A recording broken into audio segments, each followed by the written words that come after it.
అయ్యా వక్ఫ్ బోర్డ్ చైర్మన్గా మీరున్నారు.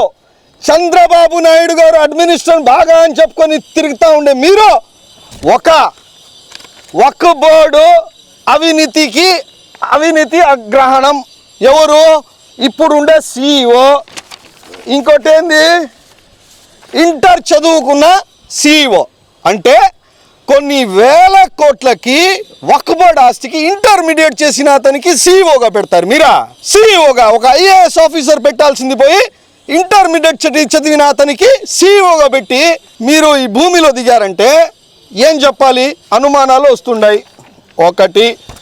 రెండోది, గతంలో జామియా మసీద్ గురించి ఈ లేఅవుట్ వేశారబ్బా, అమ్మేశారు. 2007లో సొకరా బేగం అనే ఆమె 2013లో ఈ లేఅవుట్ వేసి ఆ లేఅవుట్ ప్లాన్ అది ప్రూఫ్లతో ఉన్నాయి. మనకి అనుమానాలు ఎందుకు రావు? 100% వస్తుందబ్బా. గతంలో వైసీపీ గవర్నమెంట్ ఉండేటప్పుడు మా జగన్మోహన్ రెడ్డి గారు స్వయంగా చెప్పారు, కాంపౌండ్ వాల్ వ్యవస్థ తెచ్చిందే వైఎస్ఆర్ కాంగ్రెస్ పార్టీ. గుర్తుపెట్టుకోండి ఈ లేఅవుట్ ప్లాన్. ఇంకా పోతే ఇక్కడ మా ముస్లిం సోదరులు ఇక్కడ ఎవరైతే ఉన్నారో అందరం పోయి కలెక్టర్ గారికి వినతి పత్రం ఇచ్చింది కూడా.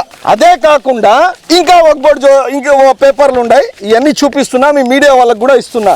ఇప్పుడు సిగ్గు చెట్టు అన్ని వేల కోట్లకి 50 మంది ఉండారంట స్టాఫ్. ఒక వక్ఫ్ బోర్డు చైర్మన్గా చెప్పడం అన్ని వేల కోట్లకి 50 మంది స్టాఫ్ అంట. ఒక అన్ఎడ్యుకేటెడ్ గజిట్ లేని ఆఫీసరు. ఎంత సిగ్గు చెట్టు అండి ఇది.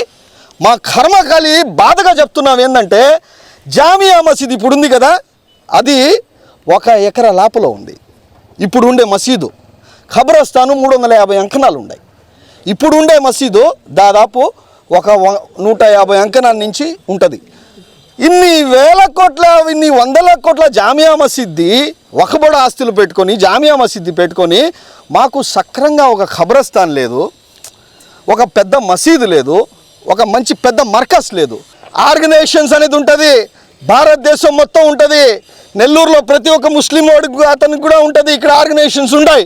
కానీ మీరు ఈ 13 ఎకరాల్లో మనకు ఫస్ట్ కావాల్సింది ఒక బ్రహ్మాండమైన మస్జిద్, బ్రహ్మాండమైన ఖబరస్థాను. దాని తర్వాత అబ్దుల్ కలాం పేరుతో ఒక మంచి ముస్లిం సోదరులకి మంచి పిల్లకలకి ఒక ఇన్స్టిట్యూట్ కట్టండి.